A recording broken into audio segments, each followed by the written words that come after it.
আজ আমি গিয়েছিলাম বাগেরহাট জেলা ফকিরহাট উপজেলা গোদারা গেট সংলগ্ন কলকলিয়া গ্রামে।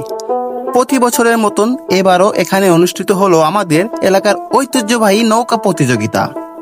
সকলেই সকাল থেকেই নদীর পাড়ে মানুষের ঢল জমেছে। ছোট বড় সবার মুখে উৎসবের আমেজ।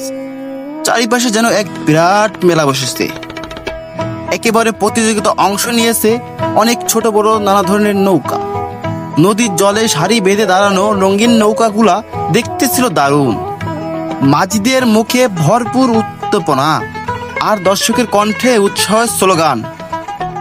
ঢাক ঢোল তালের প্রতিযোগিতা শুরু হলো। নদীর বুকে যেন কেঁপে উঠল। বইটার শব্দ আর দর্শকের উল্লাস মিলে মুহূর্তগুলো আরো রোমাঞ্চকর হয়ে উঠল। শেষ পর্যন্ত জয় পরাজয় যাই হোক, দিনের প্রতিটি মুহূর্ত ছিল আনন্দ আর ঐতিহ্য এক অপূর্ব অভিজ্ঞতা।